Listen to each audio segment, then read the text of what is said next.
My name is Heshi Zimman, and I am the chair of the LGBT Elder Initiative.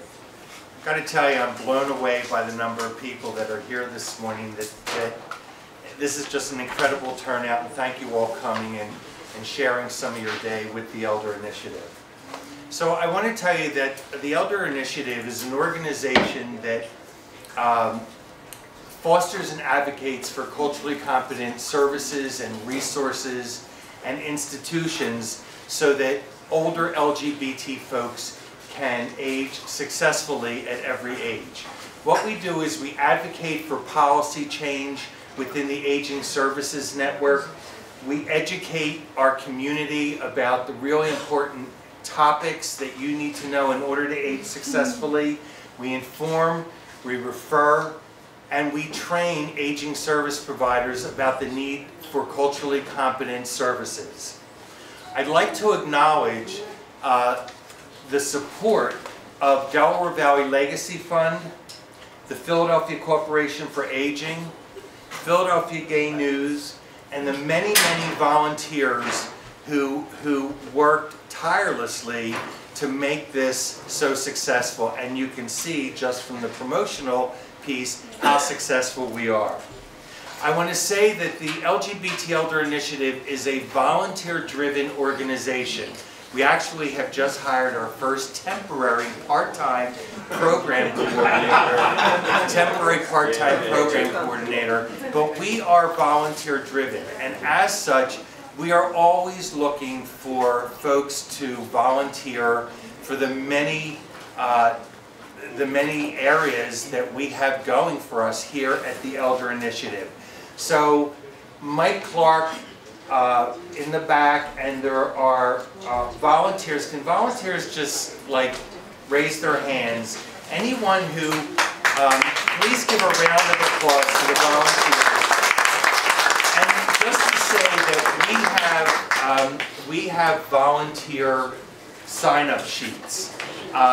So if you're interested in volunteering, get a sign-up sheet, fill it out, turn it in, and we will be in touch with you. I promise you that we will be in touch with you. And also to say, Mike? So the volunteers are not just a one-way providing services. We want to partner with you. So in particular, we need diversity. So we really need diverse volunteers because we need to hear what you think is needed, what you think we should be working on. So please, I'm making that appeal so that we become a more diverse organization. Yes, yes, because we want to be reflective of the needs of all communities. And so that's very important. And I also want to say that for this particular day, we have tap-outs. Will the tap-out folks please raise your hands? Okay, so for folks who don't know what tap-outs are, because I just found out, these are folks who will be available during the course of the workshop so that if you need a timeout to talk to somebody, to share something, you really just need somebody to listen to you more than we're able to give you in this workshop, raise your hand, get to a tap out. They are here to listen to you and to kind of just get you through that hump. And so, is that about it? Oh, also, very important. We have demographic information and evaluations that have been handed out to you. It is critical, it is critical that you fill out both the demographic and the evaluation information. Not only so that we can be responsive to what your needs are as a community, but so that we can report to our funders the information that they need to know, that we are in fact reaching the folks that we need to be reaching with the information that we promised that we would provide. And so just to say that we don't want to call it a raffle, but we have a possibility. And that is the possibility of a Rite Aid gift card And so it's the possibility of a Rite Aid gift card.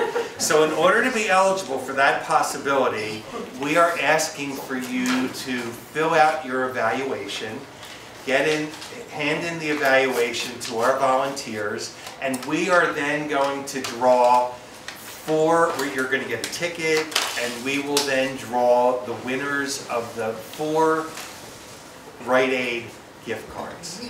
And so that is how important the evaluation is to us.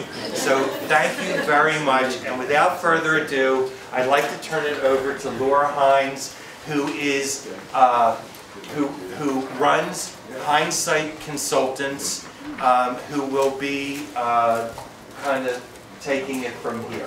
Thank you very much. Thank you. Thank you. Good morning, everyone. I'm so pleased, thank you, to see all of these bright faces. I'm hoping to keep them bright, though we are going to be talking about grief and loss. And that's a heavy topic. It's something that has visited us all at some point in our lives and is very prevalent within the human experience.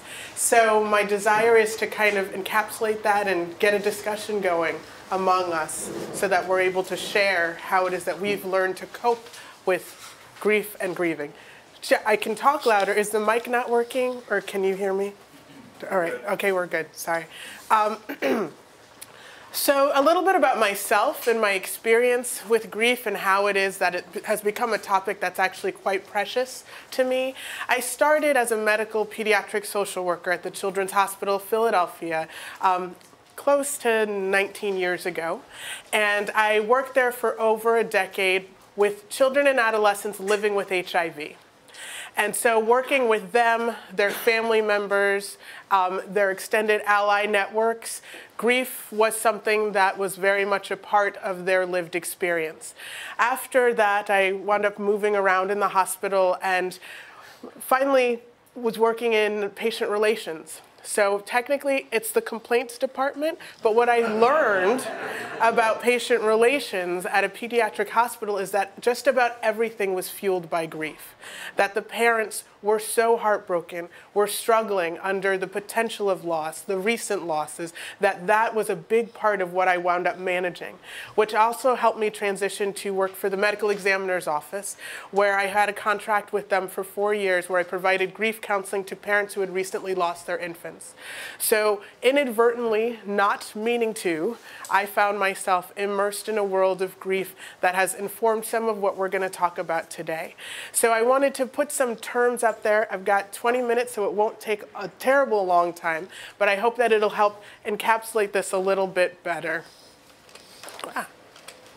So when we think of grief, often people go to death immediately. That's what they think. Oh, you lost someone you loved, and now you're grieving that particular person. But it's so much more complicated by that. My students will often hear me say that I think unresolved grief runs this world. And it's not all related to someone that we've lost necessarily to death, but little losses, little things that have happened throughout our lives, little hurts, microaggressions, all of those contribute to the body of grief and loss that we often sit with. Sometimes that makes that dam break when someone we love dies, because we've had all this pent up loss and grief that we've not been managing. So talking about and looking at it from the perspective that it's a multifaceted, multi-varied experience that can hit us in different ways, in different places, in our psyches, in our hearts, in our souls. Okay? So wanted to break down some of those different ways. There's some terms that get used a lot within the technical academic community when we talk about grief and loss, and I wanted to break them down.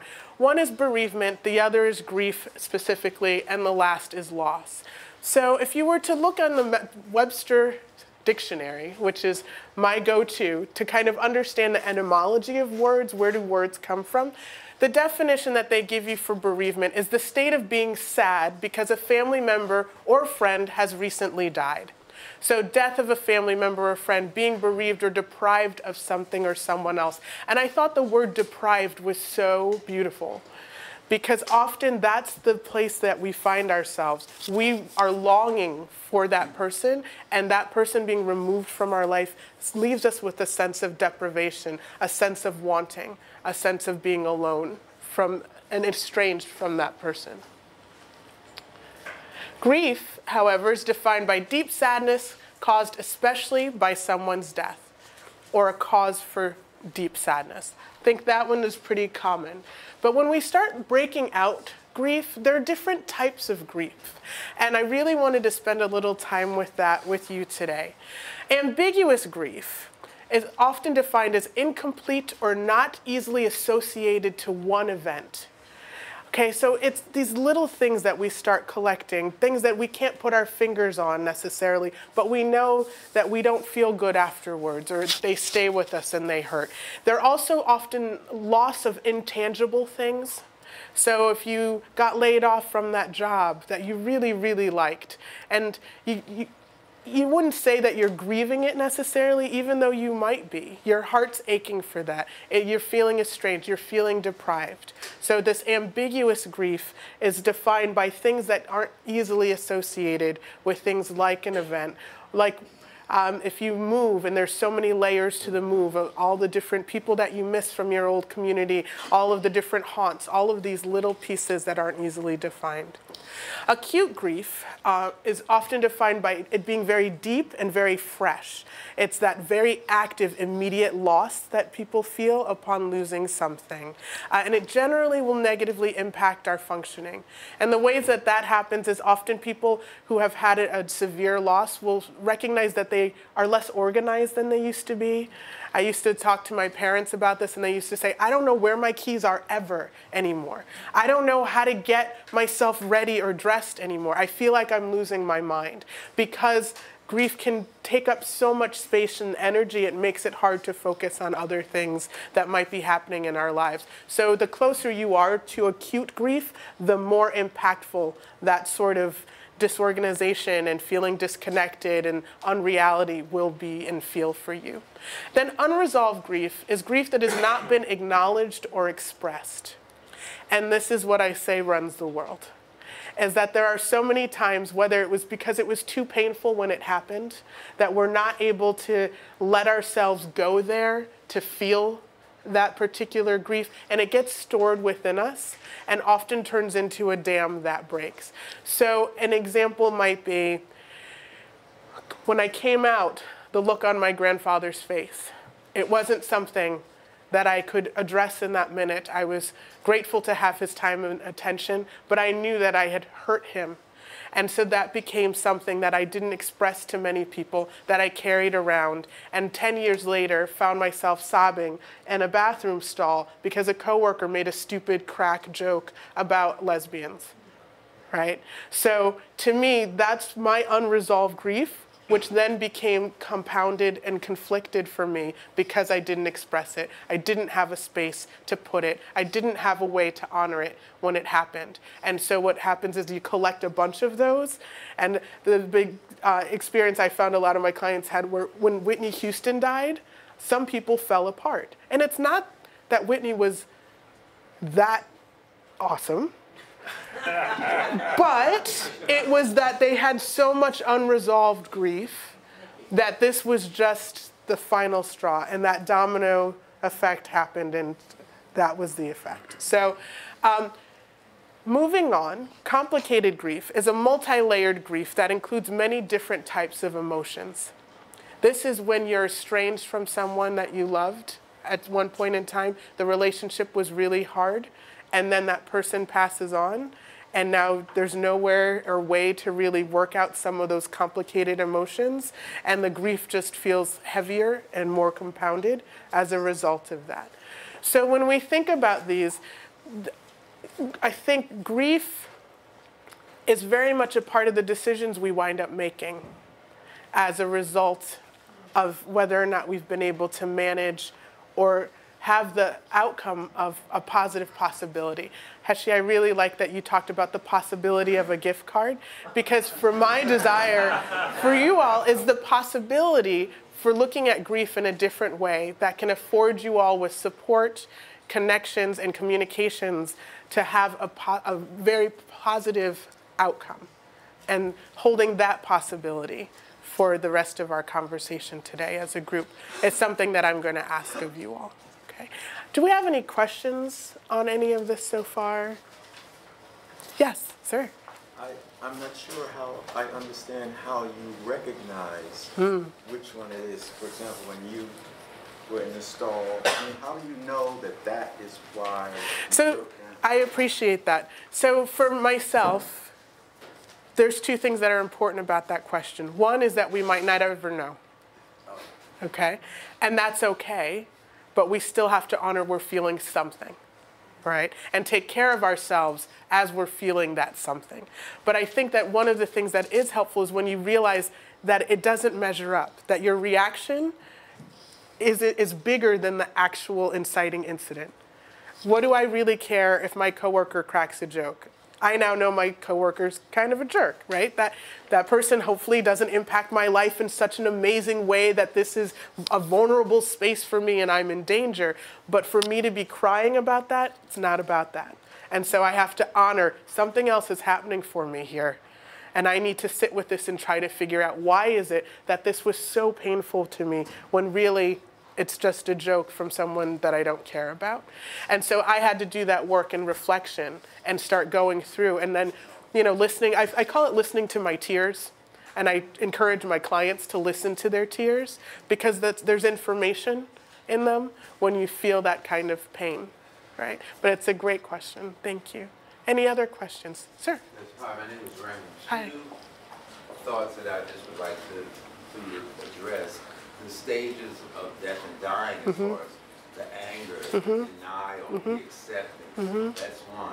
I don't know the other two. The other thought was the fact that when we're in a relationship and that relationship goes sour, there's some grieving processing that takes place there, and you also feel a loss. Absolutely. So when we get to loss, that I'm going to touch on that second question, okay? So Elizabeth Kubler-Ross developed the stages of grief, right? Death and dying was her focus. She had worked in hospice for many years, and she found that people generally went through several experiences and emotions around grief, and they are anger, bargaining, denial, acceptance, and I think she made it 7 by the end, and so forgive me for not having memorized that before I came. But one of the things that she did identify that I think is so critical to that is that they're not linear, right? You don't go through denial, and now I'm at anger, and now I'm at, so let me time what's coming next. That's just not how it works. And when I talk to my parents that are grieving their children, I tell them this is going to be a roller coaster, and it's not as easy as every day you feel a little bit better, okay? It's going to be, you feel awful today, you feel awful tomorrow. Wednesday, it was an okay day. Thursday, you're back in bed with the covers over your head, and that's okay. You're not losing ground. You're not broken. There's not a problem with how you're grieving. It's just that grief is a roller coaster, okay? So honoring that. All right. It's a great question. Thank you. And I will get to the loss when I just flip the slide. Any other questions on grief? Yes, sir. If you cannot resolve it within yourself, who do you suggest you turn to? Someone you trust that can hear you and ideally give you what you need. Okay? So that give you what you need piece is critical because a lot of people might love you and be good listeners and say the wrong thing, right? And sometimes we have to educate people as to what we need to hear. Case in point, my mother is a problem solver. I can't tell her a story for her interrupting my story to tell me how I should fix what it is that I'm telling her about. And I have to say to her repeatedly, Mom, I already have a solution. I'm telling you because I want you to listen to me. And she has to learn how to put that side of her away in order to give me, her daughter, what she needs. Often there are people in our lives who do that really well. And then there are people in our lives who don't necessarily. And so if you have someone in your life that you can say, you know what, I need to talk to you about this. I don't expect you to have the answer. I don't expect you to be able to fix it. But if you could just listen to me, that would really help. Then that's a great place to start. If you don't have someone like that in your life, that's what professionals kind of exist for. You know, we get trained to create that space for people, to hold people in that space, to support people in that way. So consider that. I think that every wise person has a therapist, frankly, because we all got stuff. And why not have somebody that can help you with that stuff, right? Yeah, absolutely. Any other questions? Okay. So quickly, loss. Failure to keep or continue to have something. The experience of having something taken from you or destroyed. Okay?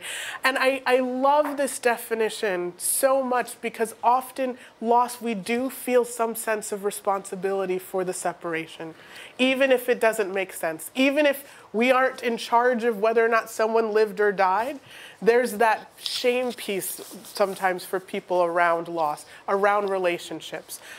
And the problem with relationships is often you really cared about someone and something happened that's really painful, which we don't hold well together, right? Often it's like, if you love me, you'll never hurt me.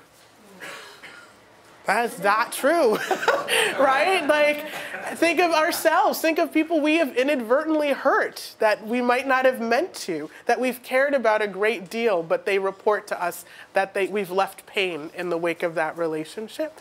So I think it's fair to acknowledge that they say there's a thin line between love and hate, right? And I believe that because I think the opposite of love is not hate, right? It's when you disappear, when it's not mattering, to me, is the opposite of love.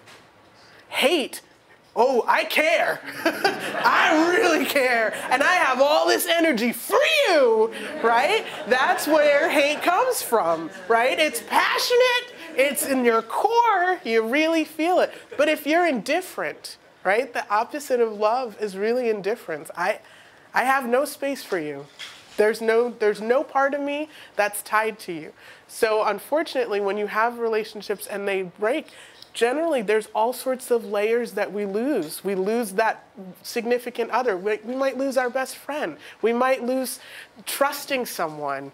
We might lose, there's so many layers to that. So I respect that also is a big part of grief and grieving for a lot of people.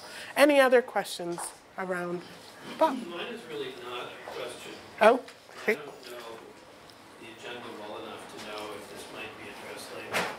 But I am aware of what I think of as community or collective grief. Mm-hmm.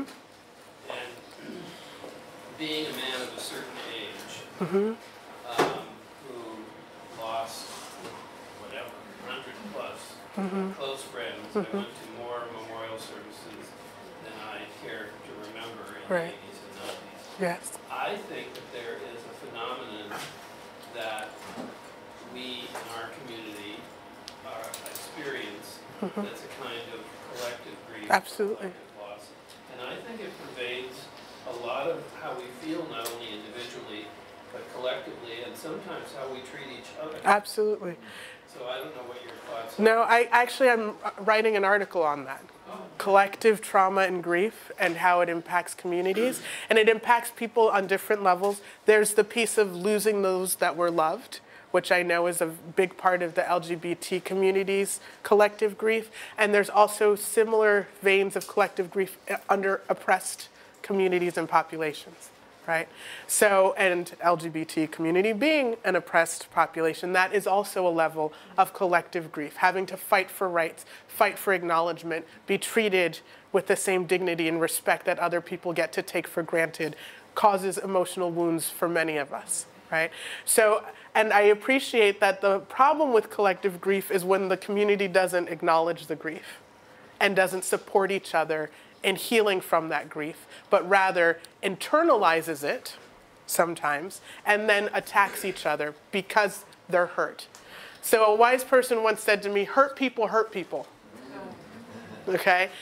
So think of that from that perspective of collective grief. We have a lot of hurt people who are not appropriately grieving, aren't honoring their grief. Therefore, they're kind of stashing it. It becomes behavior, and that behavior can be problematic with future relationships with other people. Okay? Those are some of the outcomes of unresolved grief. That and negative patterns that we develop because we've not really taken the time to step back and grieve what it is that might be spurning that behavior is also very common. Okay. Great point. Thanks so much. I hope that your article will also talk a little bit about ways we might be able to address it. Collective grief more conscious. Absolutely. Behave accordingly. Yep. And another aspect of it, then I'll stop talking, is You want to come up here, Bob. I feel it. survivor guilt. Yes. Why some of us made it through, and many of us did not. That is the other part of my article.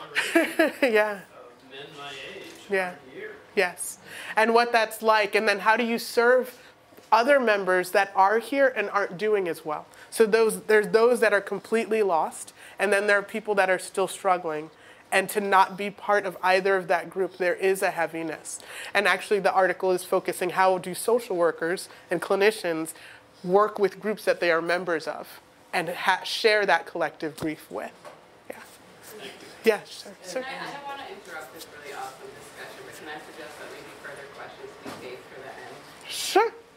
Absolutely. I'm sorry, I will get back to you on I just that. wanted to say about development, at least I can say for myself, is that I didn't have role models that I needed. And so I didn't have the friends or the support that I needed as a gay male. And therefore, bringing that into the present, I carry all this Grief, yeah. Unresolved grief, issues. absolutely.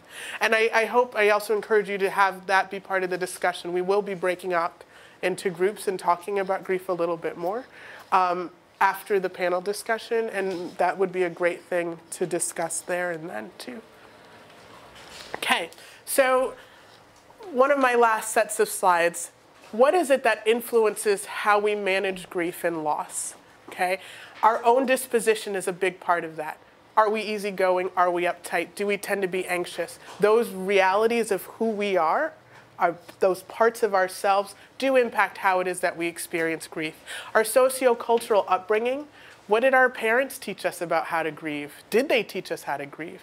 Was grief something that was welcomed in your home when you were a child? Or was it you keep calm and carry on kind of attitude? Those things will influence how you grieve as an adult.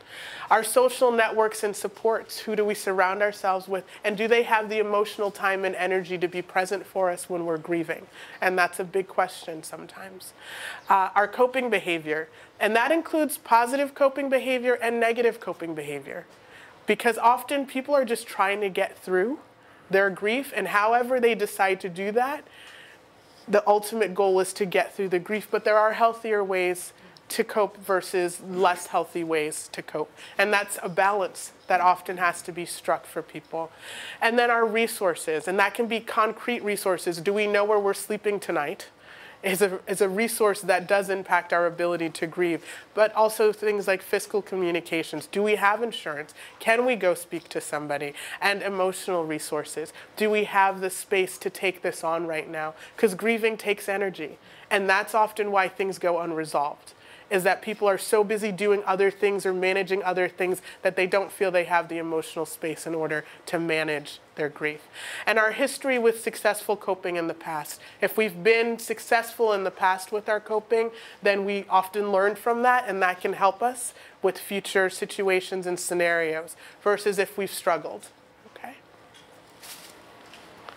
So, how we manage these varied experiences of grief and loss, it's very individualized. Everybody has a different experience with grief and grieving and with loss.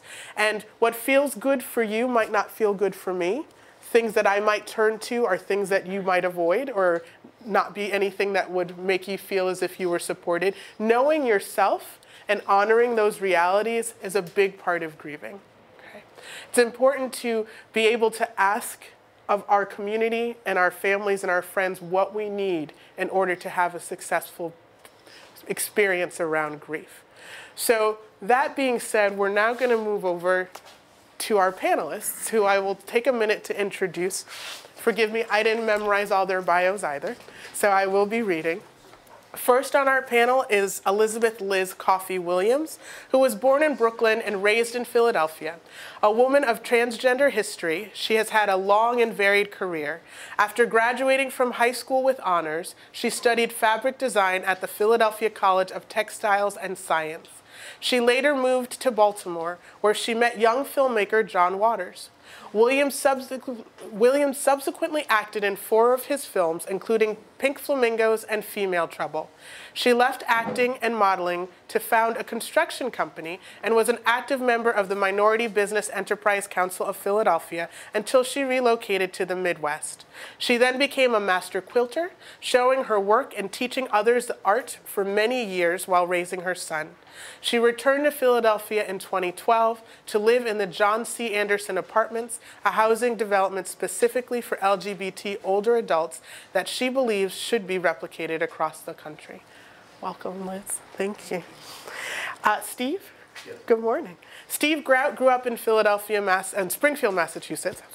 After high school, he attended Penn State University of Architecture, graduating in 1968. After about 4 years working in design offices, he began a PhD program in art education at Penn State.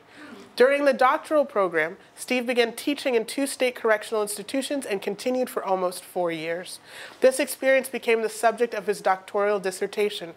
Shortly after grad school, Steve spent a year teaching at the Philadelphia Museum of Art under a Smithsonian grant. In 1980, Steve began a tenure-track teaching position at Philadelphia University. He created the interior design program that evolved into the present College of Architecture and Built Environment. Steve retired from Philadelphia University in 2010 after 30 years of teaching and now teaches there part-time and is academic advisor for freshman design students. Nice to meet you, Steve. Good morning, Bob. Bob Pileggi, our third panelist, is passionate about inspiring us to truly be in our lives wholeheartedly while connecting authentically with others. As a mindfulness facilitator, he works with individuals, families, groups, and corporations to get the most out of life, work, and relationships by being present to them. As a spiritual director, ceremony officiant, and yoga instructor, Bob guides people through challenges and changes in the body, heart, and spirit over the lifetime. Bob has been working to make the world a place where LGBT people can be ourselves through more than 20 years of work with organizations such as Lambda Legal, William Way Community Center, The Attic, and Mazzoni Center. To become a psychotherapist and family counselor, Bob is currently enrolled in Bryn Mawr College's Graduate School for Social Work and Social Research Master's Program. For more information, that's on your sheet. And we have our Reverend Jeffrey Haskins with us as well. So Reverend Haskins is the pastor of Unity Fellowship of Christ Church, Philadelphia, and a graduate of both Howard University and Columbia University. He is also a recovery counselor for the social services agency COMAR, which is Community Mental Health, Addiction, and Rehabilitation. Reverend Haskins has worked with individuals around grief and loss from both a pastoral care and self-care perspective. He has counseled parishioners, clients, and community members around grief and loss as the lost family and friends to a host of illnesses, which include death from complications due to AIDS, cancer, and heart disease. Reverend Haskins has experienced grief and loss in his own life with changes in his health as a result of being HIV positive for over 21 years. He wrote, performed, and produced his own one-man show entitled The 26 Project, to deal with the loss of so many friends to the AIDS crisis. After losing his partner, Reverend Haskins attended a 4-week grief and loss workshop at the New York Gay and Lesbian Center. Later, the group facilitator died due to AIDS complications, and Reverend Haskins took on the duty of comforting those who experienced grief and loss with counseling and passion to aid them in their recovery. Thank you all so much. So we're just gonna, yes, please, thank you. Let's welcome the panel. And I'm going to be passing the mic on so that Elizabeth and Steve can share some of their stories. And while they're doing that, we're asking you all to do a parallel thought process about your own stories around grief and resilience, and what are ways in which you have found yourself here today, able to be present and listen to a set of lectures like this, because that is a deep indication of how you've managed your grief to bring you to the point you are today. Okay?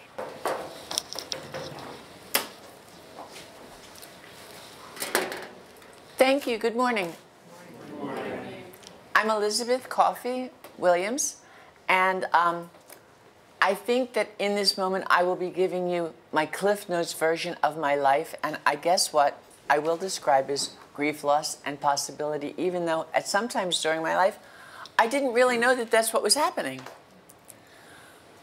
Well, my parents gave birth to what they thought was a little boy, and that actually didn't really come to fruition. But when I was 5 years old, the first thing that happened was that I was wrapped around the axle of a Cadillac. And I lost 90% of the use of my right arm. As a child, I didn't realize that that was a loss that I was grieving.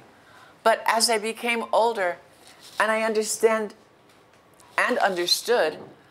that my parents, my family members, were all very comforting, but also calling it my bad arm, that really troubled me. And I began to resent my arm, resent my life. I was grieving the loss of my arm. And actually, something that became a pattern was that I rebelled. And I snuck away because my parents coddled me. And I taught myself how to swim. In later years, I taught myself how to play the guitar with an arm that supposedly didn't work. So that was pretty much my first experience with loss and grieving. But instinctively, I found a mechanism that worked partially. After that, I continued in school. And it was when I was in school that people began calling me words like queer and fag and sissy, and I didn't even know what they meant, but I knew that they weren't good. And that was a time that I felt like I was losing myself. I was losing whatever it is that I was trying to be to these negative words. But again, I rejected it, pushed it aside. I got a bit older. I went to high school.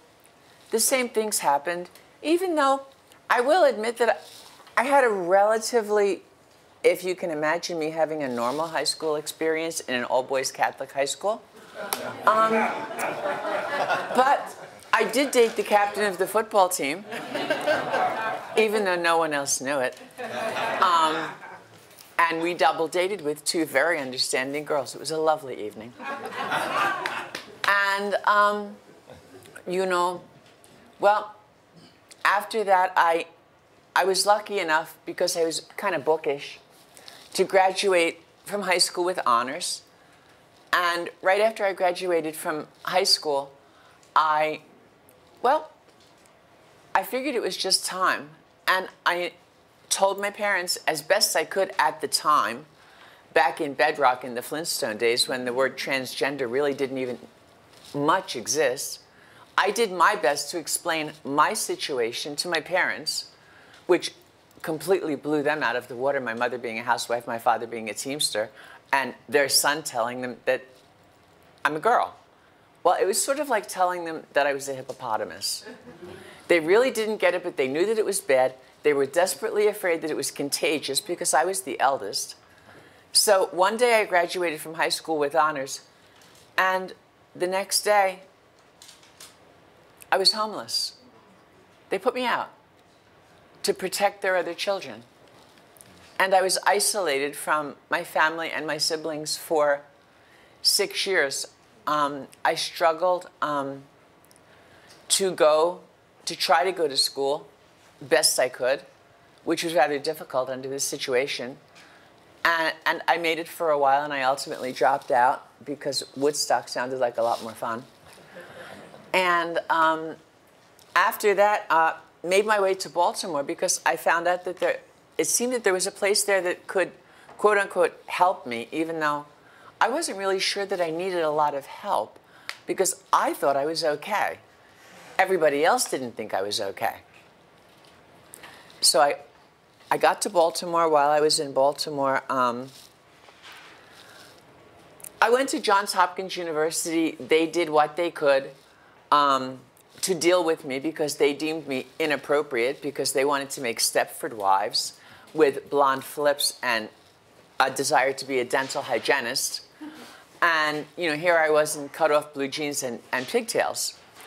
So, well, it kind of worked out. But at the same time, I met a young man who was a fledgling filmmaker and ended up doing a few films with him.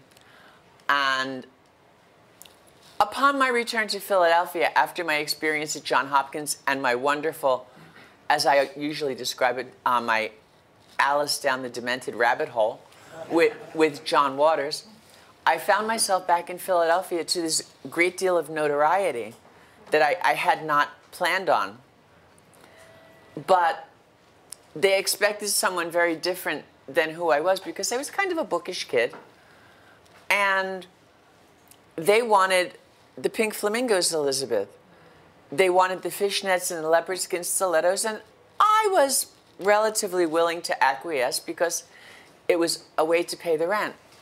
But strangely enough, as Laura said about varying kinds of loss, one of the losses there was that I was losing myself. And considering that I had just discovered my authentic self, here I was losing it again.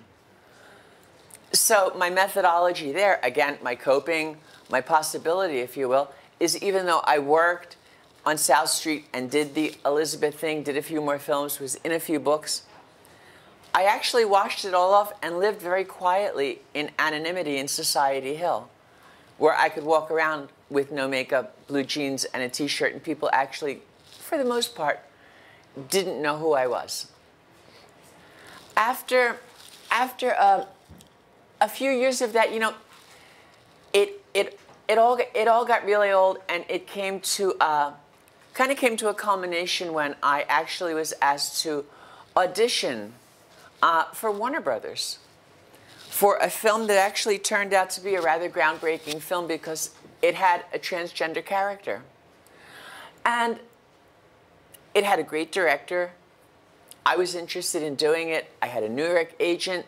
I was being flown back and forth from Philly to New York.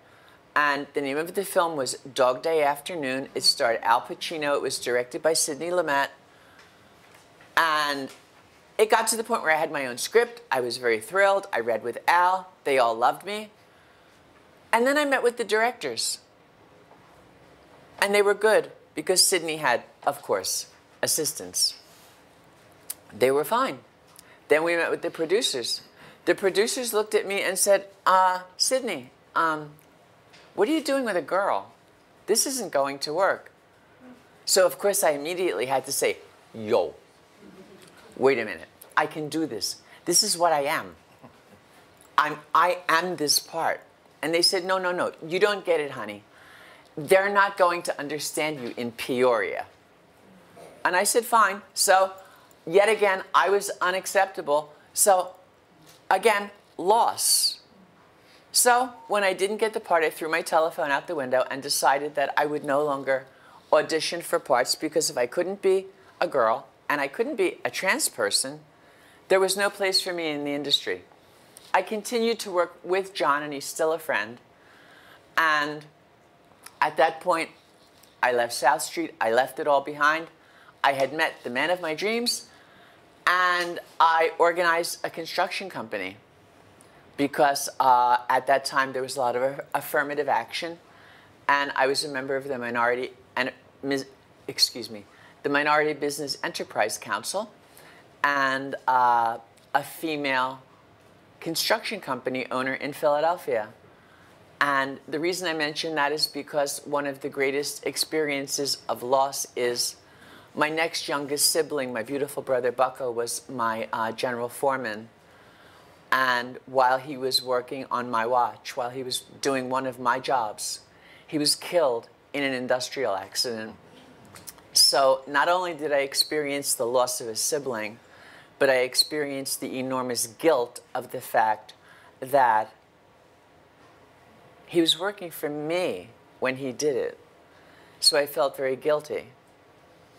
At that point, yet again, another transition. My soon-to-be husband and I moved to the Midwest, where his father owned numerous glass companies. And rather quickly, I transitioned again into that which I had begun a very long time ago. I studied fiber art and fabric design. There were quilters in the Midwest. There was acoustic music. I could play the guitar. I could make quilts. But true to my roots, I joined an AIDS service organization. I became a member of the Names Project, which again is fraught with much loss constantly because it was in the 80s. So I was experiencing continuous loss there. But I had a very good life with my quilting and producing concerts for a not-for-profit and bringing in as many LGBT performers as I could.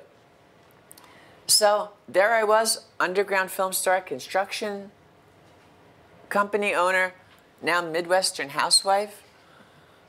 I was raising a son. It all worked. It was all good. And I was also very, very good because I learned very early that it was very acceptable for me to mask my grief and my loss because people didn't want to see that. They just wanted to see Elizabeth, who was funny and charming and any number of other things that very frequently were not accurate. And 2 years ago, after my son was grown, and I had a very long, tumultuous relationship, unfortunately, with someone who was dealing with their own struggles with addiction, I was forced to leave.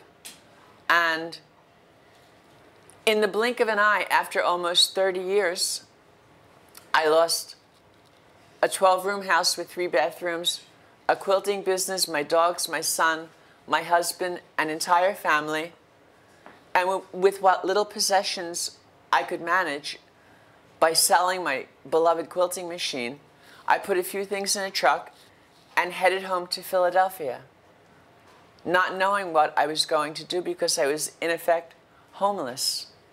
Yet again. I felt like I was 18 all over again. I was sheltered by my niece. That was wonderful. And that was when I found out that there was this huge community that embraced me yet again. And some of the people that did are in this room right now. And at that point, this entire ball of grief and loss that had piled on top of each other, even though I managed some coping mechanisms, all came together, but it came together in a way that I understood that it was time to heal everything. So what I have done at this point is begun to dismantle it all, look at it all, and heal it. I am in the John C. Anderson Apartments, which is a miracle for me. I have a beautiful apartment. I have a home. I'm not hungry. I'm not cold. And I'm one of the luckiest people that I can imagine. And with regard to grief and loss, even though there have been many forms of it, and I thank Laura for talking about the many forms, I think what I'm here to present is the fact that possibility is a reality, even though the grief and loss can be overwhelming as it piles up. If we reach out to people who are there, like you, like me, the possibility exists for us not just to heal, but to thrive yet again. But it does take work. And I'm not that charming. I'm still a mess. And I need you. Thank you. I'm going to tell you about the worst year of my life. And maybe everybody has one, I don't know. But between 89, basically May of 89, and June 1st of 90, I lost 6 of the most important people in my life. It started with my mother, who I knew it was getting to the point where she wasn't going to last much longer. But she died. 3 months later, my younger brother, who I loved dearly, better than the other two, and my mother and my brother were my main supports at home in the family, you know, being gay and coming out and all that. So he was really, really important to me. And at the age of 39, he had a massive heart attack and died. And it happened to be in August, and he wound up being buried on my birthday. Which, however, one would take as a negative, but every year on my birthday, I spend the day thinking about him. So, you know, it's how I worked it out. So after both of these, I was back in Philadelphia. My brother had lived in Maine. I was back in Philadelphia, and my best friend came to me one night and said, "Can we talk?" And I said, "Sure." And he explained he had AIDS. He was at the point where he needed to get out of his apartment and his lease and sell most of his stuff and all that, and would I be willing to take him in? Well, my first reaction, like that, I said, "No problem. You're my best friend. I would do anything for you." And my second reaction was, wow, I didn't get a chance to do anything for my brother, so this is my chance to kind of fill the void. So on that note, he moved in a month later, and he was with me for 7 months. And he was really just a friend. We never had anything between us. And he started out a 200-pound, very healthy, football player-ish looking guy. And he was a total sweetheart. And 7 months later, he weighed about 80 pounds. He was blind, and I was teaching at the university and having a horrible time with the vice president from hell. And yeah, so I would have this horrible day at school, except for in the classroom with the students, then I was in my glory, still am. But I would get home, and I never knew what I was going to find when I opened up the door, so I would stand outside the door, take 3 deep breaths, and then walk in. Every night when I walked in, even after he was blind, he would say, "Steve, sit down and tell me about your day." I mean, here's this guy who's dying, having trouble breathing, on all sorts of drugs, and he's saying, "Tell me about your day." So I did. And when he went blind, he said, "Steve, could you do this for me?" He said, "Whenever I ask you what time it is, say it's Tuesday, April 1st, 9 a.m. Because he was blind, so he had no orientation. And if he would wake up from a nap with all the drugs he was on, I would do the same thing. And his mother came over a couple of times to give me a break, which was nice, but she wasn't handling this very well. And she caused more damage to my apartment in 2 visits that I said to Jeff, "No more mom, please. You know, she can come for the day, but no more running things. And I'm not leaving while she's here." We're talking about water in the apartment below. Yeah. So it was more than just me. So we had, during that time, during that 7 months, we had talks about death. And at one time I walked in and he was in tears sitting on the edge of the bed. So that was one time I didn't tell him about my day. And I said, "What's going on?" He said, "I tried to commit suicide." And the machine would only let him take in so much of the drugs at one time, so many hours. And he and I worked on his panel for the AIDS quilt together. He had, during the time of the 7 months, he had planned his memorial service right down to the music. Everybody was paid, so his cremation, everything. And in the middle of all of that, I had 2 friends, one in Chicago and one in Denver, also longtime friends, who died. And I couldn't leave Jeff. I just couldn't. So I called their family and I said, "This is why I can't be there." And they said, "No, you need to do what you're doing, take care of the living." So that was great. But it was this cumulative kind of thing because this was the 80s when so many people were dying of AIDS anyway. And every time, I almost dreaded going to happy hour because it was always, who's missing? Where are they? Who died? That kind of thing. So my favorite philosophy of today is nobody's in the hospital, nobody died, there is no problem. That's how I conduct my life. Yeah, so I got radicalized. So at one point, Jeff said to me, when is your semester over? And I said, well, my last official day is May 31st. I said, so June 1st, I'm done. And he goes, okay, I want you to go to the shore. At the time, I owned a shore house, Cape May. And I said, Jeff, I'm not going to leave you. And he goes, oh, my mother will come in. And I said, wrong, wrong, you know. So I just let it drop. I didn't want to upset him. And during this 7 months, I'm very cerebral most of the time. I went to a bookstore and I bought Elizabeth Kubler-Ross's book on death and dying. And I bought another one that was kind of a handy sort of how to grieve, help you out kind of thing, step by step, which was really a lot of crap compared to On Death and Dying. But I read both of them. And the key thing that I did, which helped me, was I kept a journal. And every night I would write in my journal. And then, you know, no matter, and I'm blatantly honest with everybody and myself. So I would read over what I had written the night before I went to sleep and started writing for that night. And it was amazing how things kind of changed even in a 24-hour period. You know, your thought processes were different. So it was really a big help, and that's one thing I would totally recommend. And I've kept a journal most of my life, so my life is in a bunch of notebooks. So anyway, Jeff kept saying, okay, what date is it? When are you leaving? And I kept avoiding the question, and he died June 1st.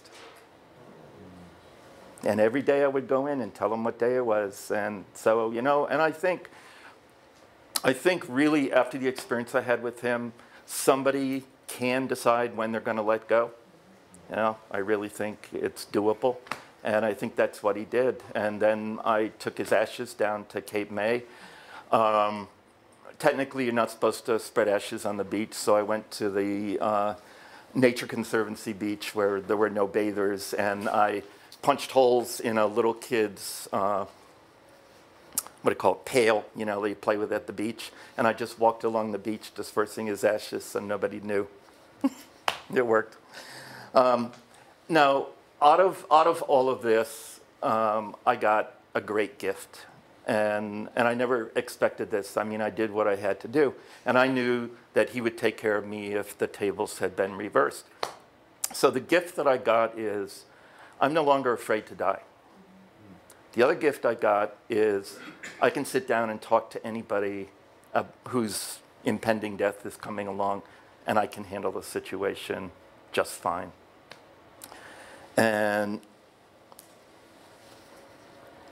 And being around someone who's dying is kind of difficult. And after Jeff died on June 1st, and before we even had his memorial service, my favorite professor at the university went into the hospital, triple bypass, and he had all sorts of complications. Anyway, bottom line was I was there every day because he was more of a father to me than my own father was.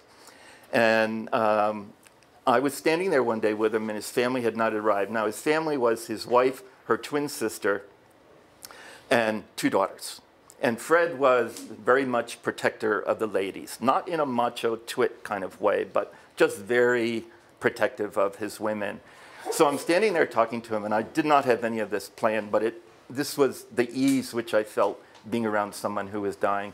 And I would hold his hand and say, Fred, if you can hear me, squeeze my hand. And he did.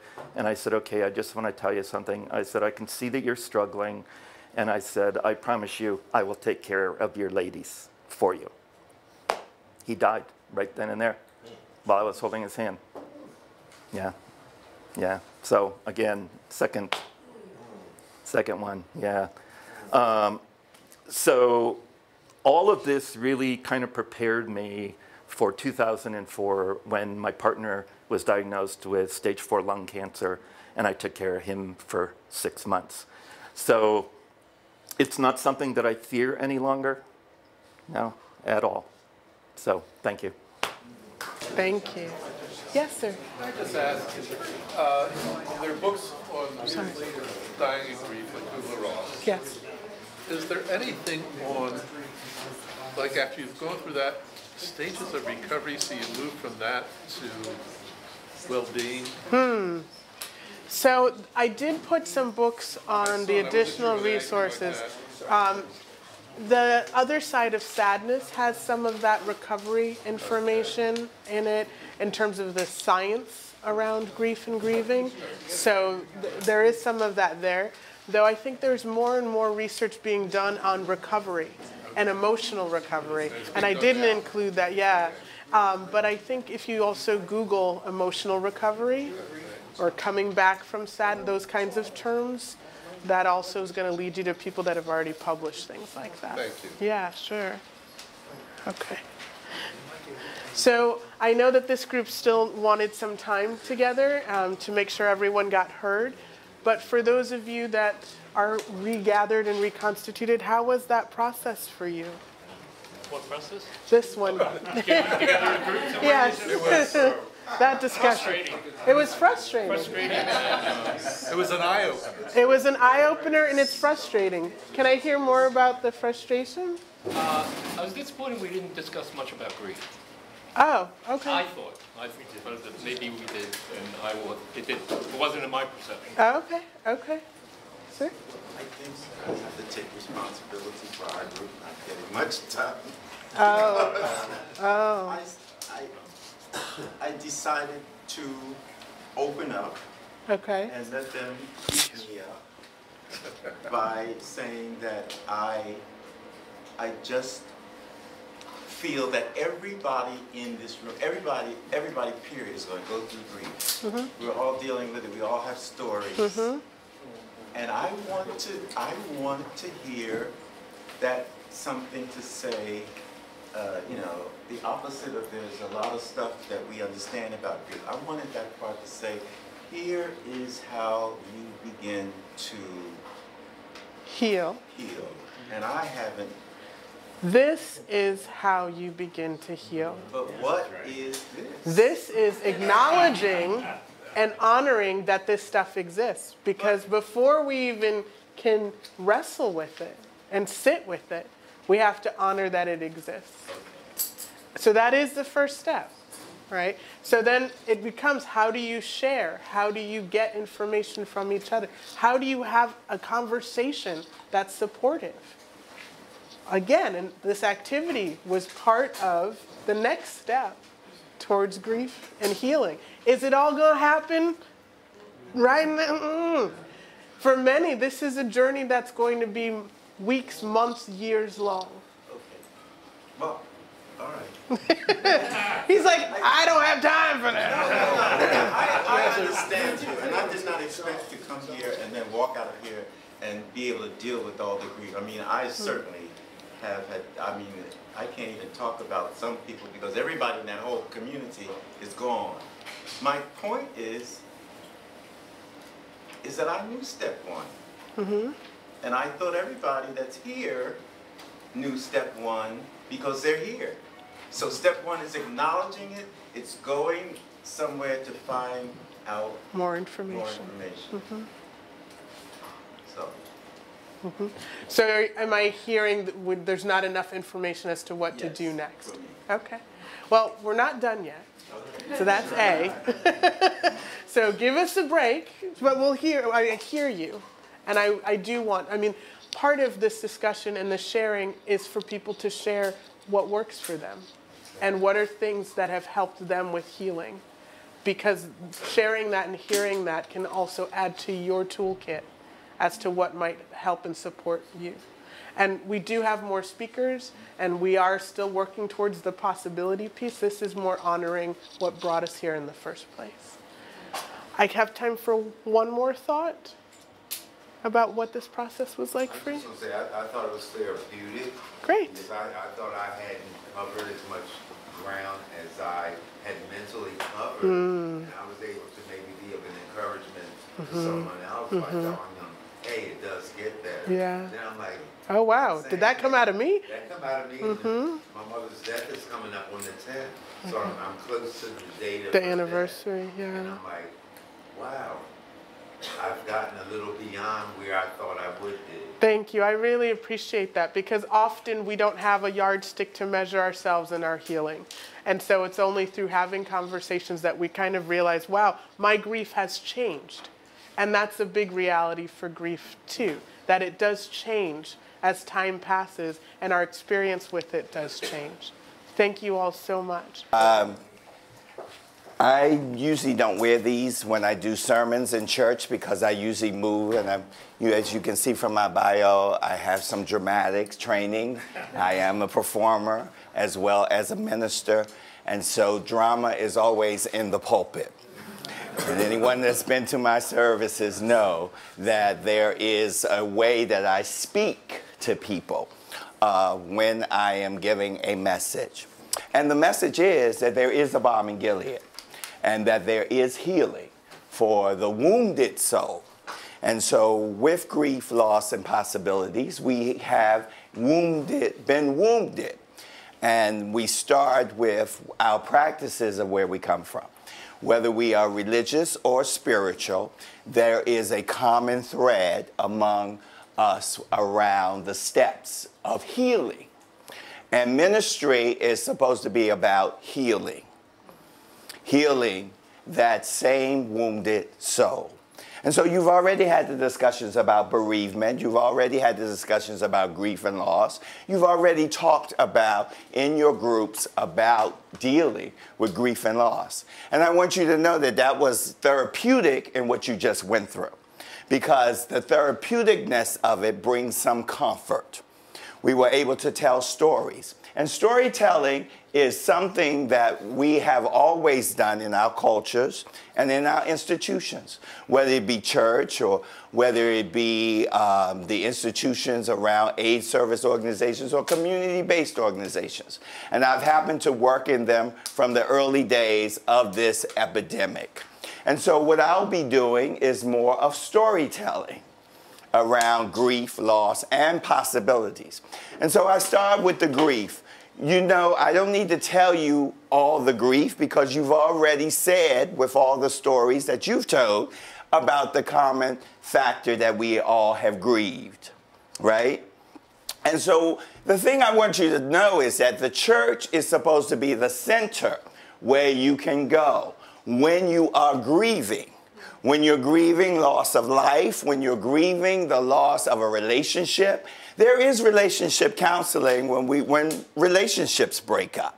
Not just relationships that are intimate, but relationships with friends, relationships with other people. When we have those losses, the church is supposed to be there to talk to people about healing those wounds. Because there's a great pain with these relationships with loss, but there is possibilities. Because the church is also the place that talks about how we move forward from places of pain and hurt. And so some of the possibilities, I read a good book when I lost my lover called The Totality of Possibilities by Louise Hayes. I know I did Elizabeth Kubler-Ross to get through the steps. But there are other steps. There are spiritual steps to recovery of healing pain. And some of those steps I want to start with, yes, the first step is acknowledgement. You got to talk about it. You got to tell the story. You got to get it out. The problem is we carry pain daily, and then we stuff pain down in our center. And if we don't bring it up and put it out, then the pain festers like a sore. And it kind of destroys us, and it kind of doesn't give us life. What it does is it kind of gives us a death. We're kind of dying when we don't get the pain out. So step one is that acknowledgement. And I think we did that. We did step one. And I want to thank you for that. Step two is forgiveness. Forgiveness is a very clear step around loss and bereavement, grief. And so I want you to understand, from the left hand, from this side to get to the right hand, this side, and you know there's always a thing that we got to do in church because, you know, Christ stretched it out like this. So going from where we began to going where we want to be on this side is to do the step. First of all, we have to forgive because we have anger, we have rage around the actual actions that we went through. The actual bereavement, grief, and loss of a person, of a situation, of an activity, even in the aging process, a loss of our youth. Because sometimes we don't want to talk about that. We don't want to talk about that, and we don't want to talk about that we as aging, I being 5 months from 60, we that are aging do not want to talk about that the world is set up for a youth factor. That's what I'm calling it, the youth factor, where everything's about being young and where do we fit into the world. You said unresolved conflict? That's an unresolved conflict for people that are aging, for people that are respected, for people with wisdom and knowledge who have set the path.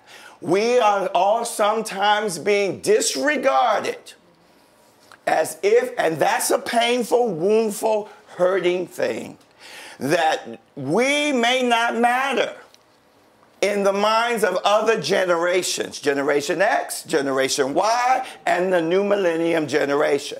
But the baby boomers are still in control.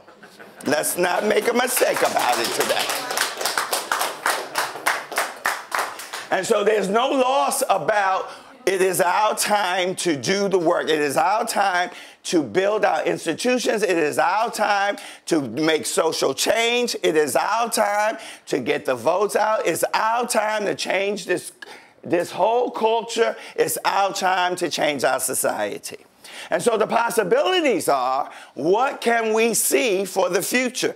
But not always are we stuck in looking ahead. Sometimes we have to deal with right now, right here. And so with that possibility, the possibilities are that one of the spiritual principles that is in all faiths is if you want something, you need to speak it into existence. Have you heard that phrase? Okay, if I want the new job, speak the job. If I want the new relationship, speak the relationship. If I want to heal from grief and loss, speak it. I want to heal from grief and loss. I don't want to be stuck going over it again and again. I don't want to be bringing up the memories. I don't want us to we talk more and more about, yes, I am guilty of it too. I keep saying I've lost 80% of my friends through the 80s and 90s. But I haven't gone to as many funerals since the year 2000 to 2014. My losses now are in the people who have lived full lives, aging, with the final destination that we all must face. My family members in the 70s and 80s and 90s are making transition. And so those are the few and in between funerals that I have to attend. And so those are the things. Then I'm talking more about possibility and more about life, and life, like the scripture says, an abundant life, life more abundantly, so that I can live a better, full, positive life. And what are my possibilities? Because when my parents retired, they're both 85 and 86, when they retired, they did not get in the rocking chair. Even though they lost, and maybe my father's in the nursing home, but my father still gets up every morning and does his therapeutic exercises so that he can continue to have, yes, he has a loss. Just like Elizabeth was it? Yes, the loss of the arm. He has the loss of the knee. But still, he gets up and does the possibility that I can walk. May walk in pain, but I can walk. And so he's not, no more do we hear him talking about, my knee hurt because I got shot in the Korean War. Now he talks about, when can I get out this nursing home, and when can I go eat, and when can you come get me, and when can. There's whole possibility of living life to the fullest. And so we as a collective community, we are dealing with our grief and loss today because I'm asking us to bury it. I'm asking us to put it back in the past where it belongs. And I'm asking us today to start talking about what are we going to do as the LGBTEI Elder Initiative around making possibilities for growth and possibilities of serving each and every one of us as members of this collective. So there's a new thought about it. And so if you ever read that book, Totality of Possibilities, there is nothing that you cannot have. There is nothing that you cannot be, and there is nothing that you cannot do. And we live in a new world with the I can do. Yes, I can. Yes, I can. Yes, I can.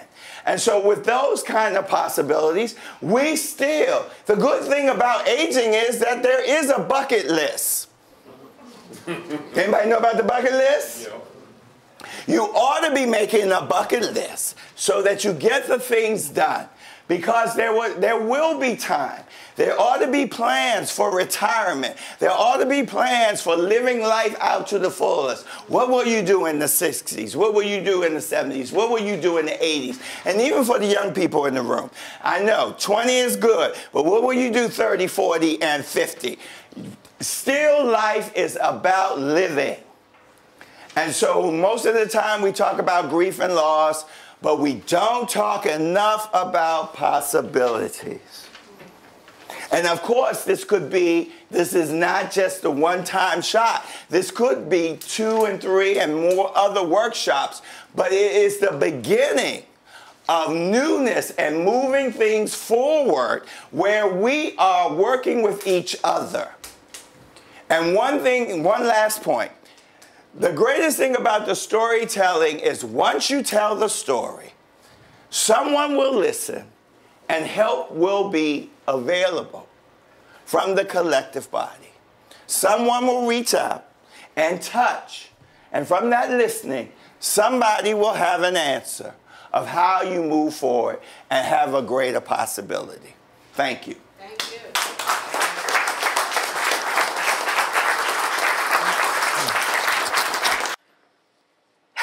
So,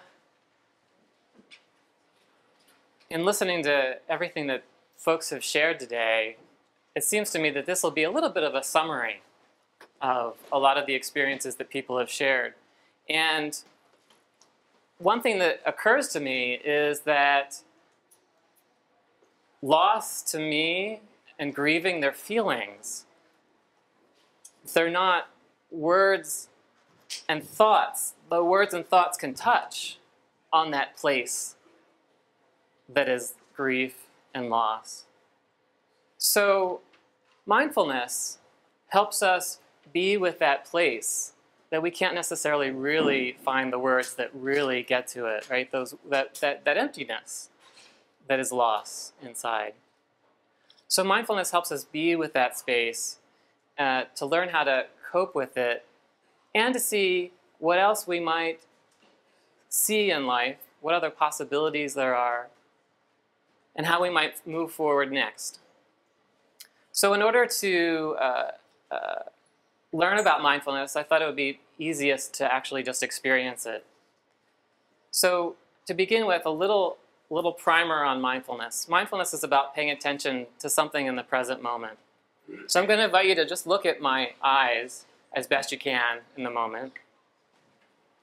So just starting to settle into focusing in on my eyes and noticing that there are other things that your attention might be drawn to, for example, my hands, but still trying to look at my eyes. Right, so very simply speaking, we focused in on the experience of the moment at my eyes, and there were other things that were other possibilities to look at, other people in the room. There's other sensations to experience. There's warmth, there's coolness, there's the feeling of the chair that you're in. It's a lot of things to be paying attention to in the moment, and you chose to focus on one thing, which in this moment was my eyes. So that's very simply what mindfulness is, and I'm going to invite us into a little bit of a deeper experience of that so we can get a deeper sense of it. So in this moment, if it's comfortable for you, settle into your chair. If you want to close your eyes, you're welcome to do that. If you want to just gaze softly ahead of you, I'm going to invite us to start to focus on what's going on inside of us. Because that's where grief and loss live, right, inside of us.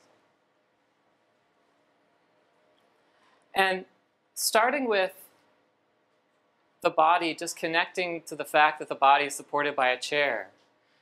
What's it like to focus the attention in on the connection of support of the chair or floor if you're standing?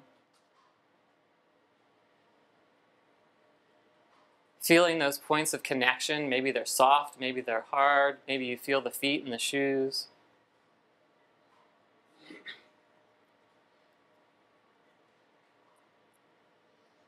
And turning attention to the body that's breathing.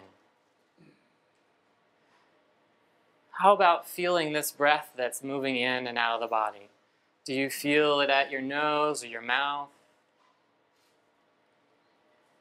Maybe there's expansion at the chest or abdomen.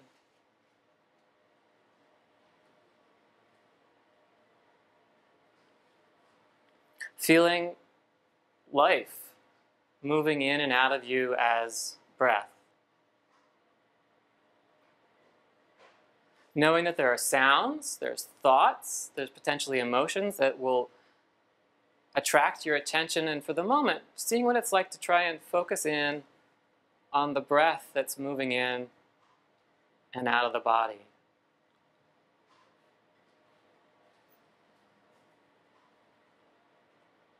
We're not trying to stop these other things. We're just focusing our attention like a spotlight focuses on somebody on stage. We can still see other things that are happening, but we're focused on one thing.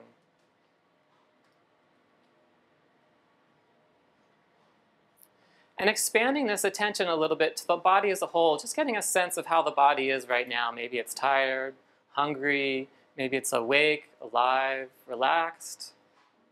Just getting a sense of how the body is in the moment.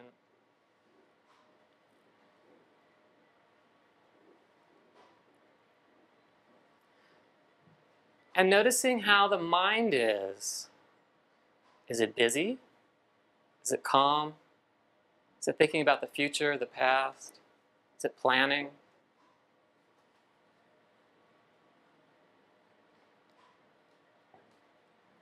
And noticing how emotions are in the moment.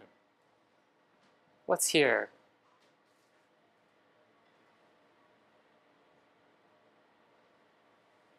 What's here now? Allowing. Can we allow what's here to be here?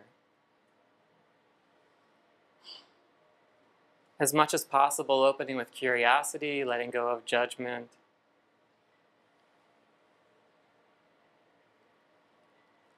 And this is mindfulness. Noticing what's happening now with curiosity, and as much as possible, letting go of judgment.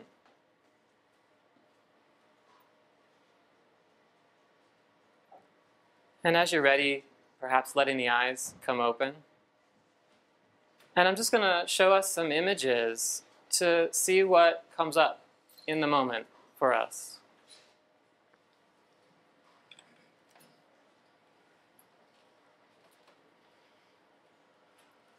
So, without needing to find words for what comes up when you see the image, maybe tapping into that place inside of you that has a feeling and allowing that in the moment.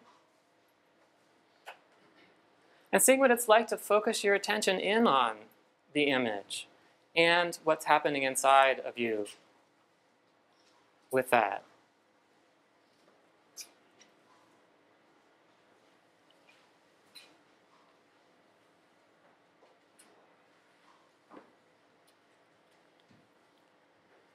And I am actually going to ask you to find maybe a word to describe what happens in your body when you experience this image? Is there just one word? Is there an emptiness or a falling out, or what happens in your body?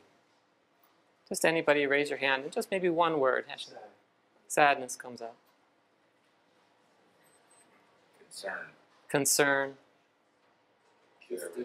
Caring. Dread. Dread. Yeah. Can we allow these? Can we allow these things to happen when we see this very real part of life? This very real part of life. I see this image and I think of my grandmother, who has just had a stroke, and my mother standing above her. And this bit of life coming down in the tube. It does a lot in that image for me. I also think of my grandmother as was my safe space when I was a child. My family life was a little bit chaotic, but going to her home, I felt safe. I felt unconditional compassion. So I feel the grief of losing my grandmother, but I also remember that safety, that unconditional compassion that also rises in me. And in fact, my grandmother was one of the first people to accept my gayness. My mom didn't want me to tell her, but I got to a point where I couldn't not tell her anymore because I wanted to be able to bring home somebody that I was dating for Thanksgiving and to be able to say who this was in my life. And my grandmother, in her infinite wisdom, said, "Oh, I saw that on Ellen."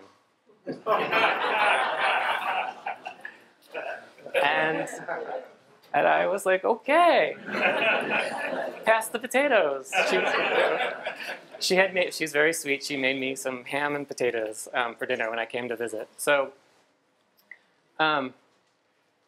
we also noticed what just happened in the room, right? People's faces are different. What's in your bodies right now? What's here right now? Happiness. Joy. Contentment. Rejuvenation. Yeah. Compassion. Look how quickly the moment changes, right? Again, it's my mother and my grandmother. So tuning in, noticing what happens as we switch to this image.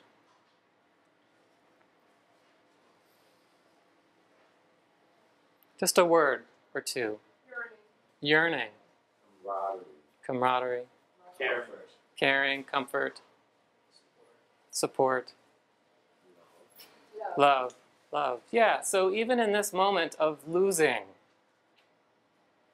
there's caring, comfort, and loving. Connection. Connection, yeah.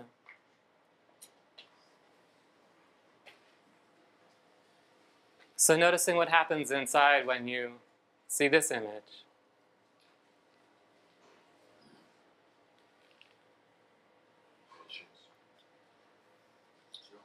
Patience, joy, security, protection, nurturing, safety, beginning. Celebration. Continuing. Yeah. Possibilities. Yeah. It's a lot that comes up just from really being with the moment and learning from it. This is my nephew. He's a few hours old. And my sister. Yeah. So all of these things that we've just named, to me, I call these symptoms of being alive. Symptoms of life. There was the pain, the grief, the sense of losing in some of the earlier pictures. Then there was laughter, and there was joy, and connection, and love, and possibilities, and nurturing. These are, to me, they're all just symptoms of being alive. And we see how quickly things change. So mindfulness helps us be with all of these symptoms of being alive. And a lot of times I notice with grief or certain periods in our lives, we can get connected or engrossed say, with one thing, right? We lose somebody in our life, and it could be a big moment. And so we feel a lot of grief, a lot of loss. And that's a lot of our day, our waking day, is this experience. And so a first step, as we've talked about, is acknowledging that and learning to be with it, not in a way that's making it going away, to make it go away, but in a way that allows us to learn how to be with it. Because to me, we talk about the word loss as almost as if it's something that happens, like we lost somebody or we lost a possibility. To me, it's losing. Right? There's a moment of transition, but then the rest of life is actually still experiencing that losing. I still think about my grandmother. I still think about the last time I saw her and wish I had done whatever, said I love you more emphatically, but I was rushing to get to the train, right? So I still think about that. I still feel that moment. Although now it's less of the full spectrum of what I'm experiencing in the moment. So as I learn to be with the experience of grief and loss, I learn how to cope with it, accept it as a normal part of life, a symptom of life. And then the next step is I get to also notice what else is here. So when I invited you to focus in on my eyes, and started doing other funny things with my arms, or maybe we noticed the sounds in the room. That can actually be a healthy part of the process of grieving and loss, is this awareness that there is other parts of life going on right here and right now.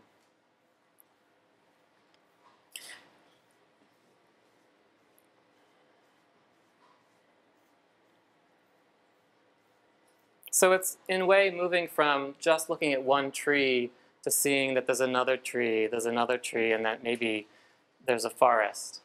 There's a forest around us.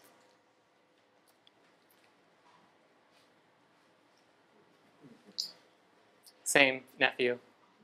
A little while later.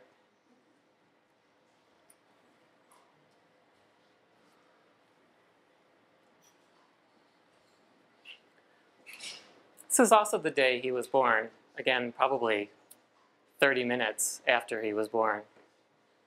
And if you can't quite tell, they're holding onto his foot. They're holding an ink stamp above, and they've just made his footprint on a piece of paper. That actually inspired me to get my footprints from when I was born.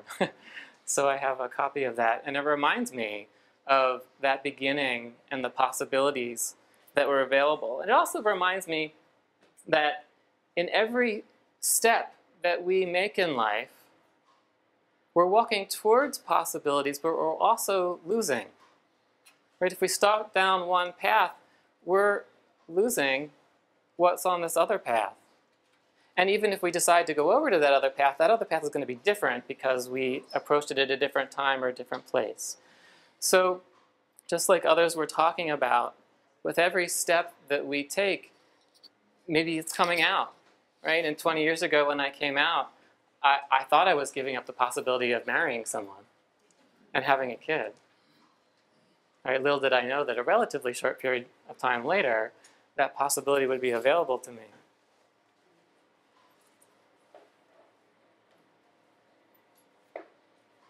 So with every step that we take, we lose out on possibilities for the future.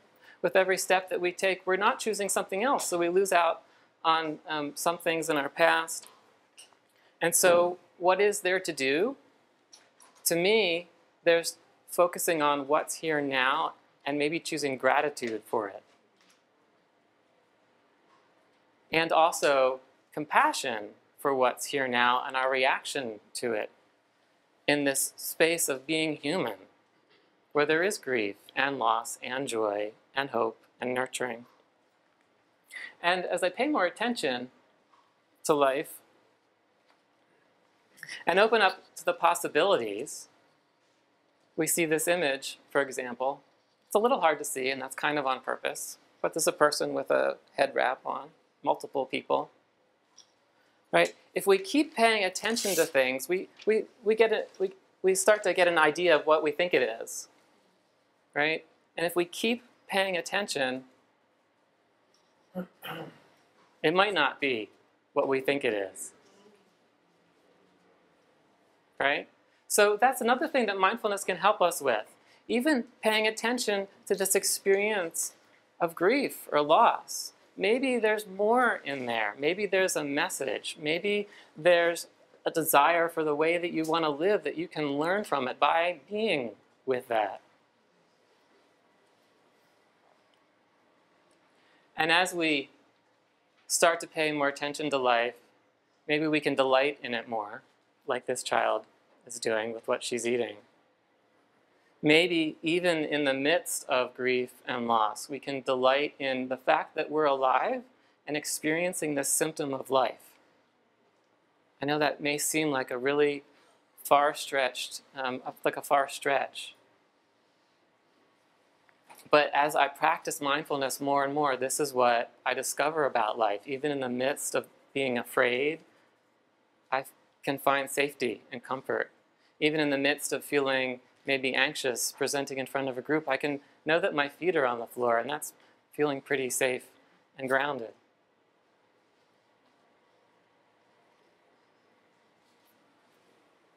So maybe we can find real connection to delights in life that are here right and now, rather than running away from the hard stuff.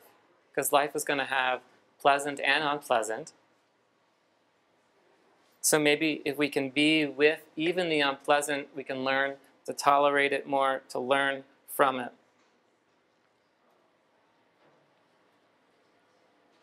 So that we're in the midst of contrasts, which life is, right? There's polarities. We love some things, we don't love some other things. Some things are pleasant, some things are unpleasant. There's happy, there's sad, right? There's youth, there's older age. And maybe in the midst of this woman, at least this is the story that I tell myself, finding that her life is getting older and changing and a sense of maybe less possibilities, she can still love and nurture and give hope to her grandchild.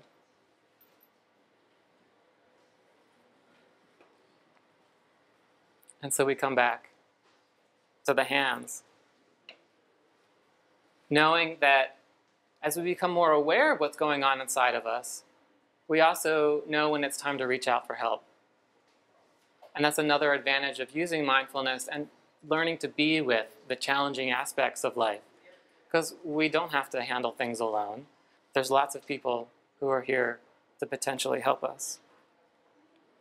And as we remember that more, I found this image, again, from the day my nephew was born.